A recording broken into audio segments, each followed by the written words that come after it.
Some skills for responding. The list that I pulled together, and again, these are not from any book or anything. These are just some thoughts that I have. Okay, that person has come to you looking for some counsel, some perspective, some advice maybe. He or she has been talking. Now he or she goes silent. And now what happens? So some skills for responding. First, recognize that sometimes emotions can be high or emotions can be raw. When the other person is sharing various, sharing what he or she is sharing, the emotions could be high. Acknowledge that, right? If you feedback not only what they're saying, but also how they are feeling, it acknowledges that you recognize how that person is feeling. Isn't there something valuable about that? When a person knows, oh, I think that person really hears me. They hear not only my words, but they hear how I'm feeling right now. If you don't understand what that person's saying, or you're not sure how to respond, this is my trick, right? Just simply say, for instance, if you're looking for clarification, what I say is, say more. Yeah. They taught us this in our pastoral counseling classes, right? Say more. Suddenly, it's not you on the hook for talking, right? What happens? Right? Well, when he says this, it makes me feel so mad. Okay, they pause. Say more. Well, and suddenly they're talking again. Follow me? The other question that I often ask is, how do you mean? This is such a sly question. Because they say something, and they're looking for an answer. Father, what do you think I should do? And instead of answering them, what do you think I should do? They're setting me up. You follow me? What do you think I should do? They're wanting me to tell them what they should do. I'm not falling in that trap. How am I responding? I'm responding with a question. And often that question is, how do you mean? That question seems so innocent. But what it does is it puts the conversation back on that person. There are questions that we use, like in counseling, we use words like, how do you mean? Or, what do you think I should do? There are other questions. When you want to answer a question with a question like, well, what do you think you should do? What is your heart telling you you should do? What are some of the things that you've thought of doing in this instance, right? So it's helping them to come up with the answers rather than us pretending to give any answers. Father, what do you think I should do? What do you think you should do? Father, what do you think I should do? How do you mean? Seems like such an innocent question, right? You come across as not fully understanding. But what it does is it puts the conversation back on the other person. What we could be doing as part of our response is making sure that we're enlightening the situation, I say with facts and with our faith tradition, because they're seeing the situation from one perspective, okay? How can we help them to see it from other perspectives? Maybe from the perspective of science and facts, right? When people come to me and we'll come up with various situations later, right? They see certain things as wrong, okay? Well, why do you think that's wrong, right? Maybe there are other ways of looking at it, either through the perspective of our faith tradition. What does our faith tradition say about this? What does science say about this?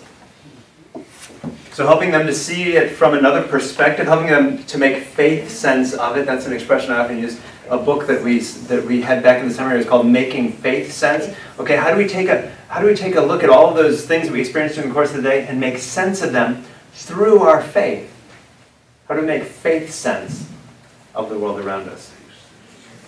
Another tip for responding, don't judge. Don't you love the American Catholic Church in the United States? You know, instead of us condemning a person and telling them they're wrong or going to hell or shouldn't go to communion or whatever it is that we might tell them otherwise, it is so freeing not to have to say that stuff, right? Not to have to judge them. Jesus, the woman caught in adultery, is brought to Jesus, and did he lecture her? No. Did he tell her how bad and horrible she was? How she was going to hell? How she should be faithful in the future? Don't judge. Because ultimately, at the end of the day, especially in the American Catholic Church, we recognize that issues of conscience are exactly that. They're issues of conscience. And if you chose to do whatever it is you chose to do, in whatever situation, if we were all honest, if we were perfectly honest, then if we were in that same situation, if we were that person, we'd probably do the same thing. So it's understanding that person. Why did that person say or do what he or she did or said? Because if I really understood that person, I'd understand why they said or did that. And rather than judge them, it's more looking on them with the eyes of mercy. For us as ministers, when they come to us as priests, deacons, people in the church, another thing that we can do is as part of the situation of pastoral counseling, helping them sort through all of this, is to offer to pray with them, right? Why not? If you're coming to Father Jamie with whatever that you're going through, then why would it be inappropriate for me, after we've talked through all of this, to be able to ask, is it okay if we say a prayer? Is it okay if I say a prayer with you? It's a good way to end it. It's a good way to bring closure and Right, to bring an end to it. I mean, people can go forever. There you go. And that's one of the challenges. People can go forever, Mario says. Mario, we all know, is a former counselor, is a counselor by training. So what happens is we can get in situations where if we let them, they could talk to us for hours. A lot of people bring a lot of baggage, right? We have to find a way sometimes as ministers to be able to insert ourselves into that, to be able to help them find whatever resolve will help them to get through this day.